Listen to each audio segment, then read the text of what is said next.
எரேமியா தீர்க்கதரிசன புஸ்தகம் அதனுடைய 32வது அதிகாரம் அதனுடைய 40வது வசனம்.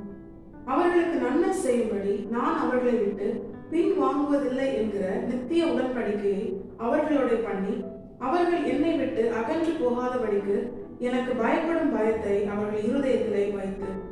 கர்த்தருடைய பரிசுத்த நாமம் மகிமைப்படுவதாக. இந்த வசனத்தை கொண்டுதான் தேவஜனங்களாகி நம்மை இன்று அவர்கள் பலப்படுத்துகிறார். தேவன் மீண்டும் ஒரு விசை நம்மோடு கூட அவர் ஒரு நித்திய உடன்படிக்கை செய்கிறார். தேவபிள்ளைகளாகி நாம் விசேஷித்தவர்கள், தேவபிள்ளைகளாகி நாம் ஆசீர்வதிக்கப்பட்டவர்கள், தேவபிள்ளைகளாகி நமக்கு நன்மை செய்யும்படியாக தேவன் நம்மோடு கூட இருப்பேன், நான் உங்களை விட்டு எந்த விதத்திலும் பின் வாங்கி போவதில்லை என்கிற ஒரு நித்திய உடன்படிக்கை கர்த்தர் நம்மோடு கூட செய்வதாய் இந்த வசனம் நமக்கு தெளிவாய் காண்பித்து தருகிறது. இந்த ஒரு வசனம் தேவபிள்ளைகளாகி நம்மை அதிகமாய் பலப்படுத்துகிறது. ஏன்னா ஆண்டவர் சொல்றாரு, இனி நான் உன்னை விட்டு பின்வாங்கி போக மாட்டேன், உன்னை விட்டு நான் விலகி போக மாட்டேன். ஆண்டவர் சொல்றாரு. எப்படி பின்வாங்கி போக மாட்டாராம்? இனி நமக்கு நன்மை செய்யாதபடிக்கு அவர் பின்வாங்கி போக மாட்டேன்னு ஆண்டவர் சொல்றாரு. இப்ப நிச்சயமா தேவபிள்ளைகளாகி நம்முடைய வாழ்க்கையில் நம்முடைய தேவன் நன்மை செய்வார். இப்ப இந்த வசனத்தை தியானிக்கும் போது தேவன் காண்பித்து தந்த காரியம் என்ன தெரியுமா? தேவபிள்ளைகளாகிய நம்மை ஆசீர்வதிப்பதுதான் கர்த்தருக்கு பிரியம். தேவ பிள்ளைகள் கர்த்தருக்குள்ளாக ஆசீர்வதிக்கப்பட்டு சம்பூர்ணமுடையவர்களாய் கர்த்தர் நாம மகிமைப்படும்படியாய் தேவனுக்காக எழுப்பி பிரகாசிக்கவும், ஆவிக்குரிய வாழ்க்கை, பூமிக்குரிய வாழ்க்கை, ஊழியம் சகலத்திலும் தேவ பிள்ளைகளாகி நாம் சம்பூர்ணமான ஒரு ஆசீர்வாதத்தை பெற்றுக் கொள்வதும் தான் தேவனுடைய விருப்பம். நாம் ஆசீர்வதிக்கப்படுவது மாத்திரமல்ல, நாம் மற்றவர்களுக்கும் ஆசீர்வாதமா இருக்க வேண்டும். உதவி செய்ய திராணி இருக்கும்போது அதை செய்யத்தக்கவர்களுக்கு செய்யாமல் இராது என்று வேதம் சொல்கிறது. உன்னிடத்தில் கேட்கிறவனுக்கு நீ கொடு ஆண்டவர் சொல்றாரு. அப்போ தேவபிள்ளைகளாகிய நாம் நம்முடைய தேவனால் ஆசீர்வதிக்கப்பட்டு நாம் மற்றவர்களுக்கு ஆசீர்வாதமா இருக்க வேண்டும் என்றுதான் கர்த்தர் விரும்புகிறார்.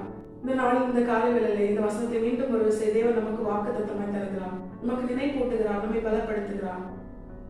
இந்த வசனத்துல ஆண்டவர் சொல்றாரு, நான் என்னுடைய ஜனத்திற்கு நன்மை செய்வேன், இனி நான் அந்த காரியத்திலிருந்து பின்வாங்கி போக மாட்டேன் என்கிற ஒரு நித்திய உடன்படிக்கையை நான் என் ஜனத்தோடு செய்கிறேன் ஆண்டவர் சொல்றாரு. அப்படிப்பட்ட தேவனோடு ஒரு நித்திய உடன்படிக்கை செய்த தேவ ஜனங்களாய் நாம் நம்முடைய வாழ்க்கையில கர்த்தர் நம்மை ஆசீர்வதிக்கவும், நம்மை அவர் ஆசீர்வதிக்கிற அந்த காரியத்திலிருந்து பின் வாங்கி போகாமல் நம்மோடு கூட நம்முடைய தேவன் இருக்கவும் தேவபிள்ளைகளாகிய நாம் என்ன செய்ய வேண்டும் என்று வேதம் எதிர்பார்க்கிறது தெரியுமா? தேவன் தெளிவாய் இந்த வசனத்திலே நமக்கு கற்றுத் தருகிறார். நம்முடைய இருதயம் கர்த்தருக்கு பயப்படும் பயத்தினால் நிறைந்திருக்க வேண்டும். தேவபிள்ளைகளாகி நாம் கர்த்தருக்கு பயப்படுகிறோம். தேவபிள்ளைகளாகி தேவனால் தெரிந்து கொள்ளப்பட்டு ரட்சிக்கப்பட்ட நம்முடைய வாழ்க்கையில் அநேக காரியங்களுக்கு பயப்படுறோம். எதிர்காலத்தை குறித்து பயப்படுறோம், பிசாசை குறித்து பயப்படுறோம், அநேக தேவையில்லாத காரியங்களை குறித்து பயந்து நாம் சோர்ந்து போகிறோம். பயப்படுகிறவர்கள் நரகத்தில் தள்ளப்படுவார்கள் என்று சொல்லுகிற அதே வேதம் கர்த்தருக்கு பயப்பட வேண்டும் என்று வலியுறுத்தி காண்பித்து தருகிறது. இப்போ வேதம் நமக்கு கற்றுத் தருகிற பிரதானமான சத்தியம் என்ன தெரியுமா? கர்த்தரை தவிர்த்து வேற எந்த காரியத்திற்கு பயந்தாலும் அது பாவம். எப்படிப்பட்ட பாவம்? நரகத்தில் தள்ளப்படுகிற அவ்வளவு கொடுமையான ஒரு பாவம். நரகத்தில் யாரெல்லாம் தள்ளப்படுவார்கள் என்கிற அந்த பட்டியல்ல முதலாவது வருகிறது பயப்படுகிறவர்கள். இப்ப தேவன் நம்மிடத்தில் எதிர்பார்ப்பது நம்முடைய இருதயம் கர்த்தருக்கு பயப்படுகிற பயத்தால் நிறைந்திருக்க வேண்டும். அப்படி கர்த்தருக்கு பயப்படுகிற பயத்தால் நிறைந்திருக்கிறவனுடைய வாழ்க்கையில் வெளிப்படுகிற பிரதானமான சுபாவம் என்று இந்த வசனம் காண்பித்து தருகிறது என்ன தெரியுமா? அவன் கர்த்தரை விட்டு அகன்று போக மாட்டான். நாம் நம்முடைய வாழ்க்கையில கர்த்தருக்கு பயப்படுகிறோம் என்று நினைத்துக் கொள்கிறோம், ஆனா அதற்கான சுபாவத்தை வெளிப்படுத்துகிறோமா? யார் கர்த்தருக்கு பயப்படுகிறவன், யார் கர்த்தரை விட்டு அகன்று போகாமல் தன்னுடைய வாழ்க்கையில் இருக்கிறானோ அவனே கர்த்தருக்கு பயப்படுகிறான். கர்த்தருக்கு பயப்படுகிறவனுடைய சுபாவம் என்று வேதம் அநேக காரியங்களை காண்பித்து தருகிறது. ஆனா இந்த இடத்துல ஆண்டவர் பிரதானமாய் கற்றுத் தருகிறது, கர்த்தருக்கு பயப்படுகிறவன் கர்த்தரை விட்டு அகன்று போக மாட்டான். தெளிவாய் சொல்லணும்னா, ஆதாம் ஏவாளுடைய வாழ்க்கையில பாவம் செய்த பிற்பாடு, கீழ்ப்படியாம என்கிற பாவத்திற்கு உட்பட்ட பிற்பாடு அவர்கள் தேவ சமூகத்தை விட்டு தங்களை ஒழித்துக் கொண்டார்கள், தேவ சமூகத்திலிருந்து அகன்று போனார்கள். தாங்களாகவே தேவன் வருகிறார், உலாவுகிறார் என்று அறிந்தவுடனே, ஆண்டவருடைய சத்தத்தை கேட்டவுடனே அவர்கள் தேவ சமூகத்தை விட்டு விலகி சென்றார்கள். இதுதான் கர்த்தரை விட்டு அகன்று போகிற சுபாவம்.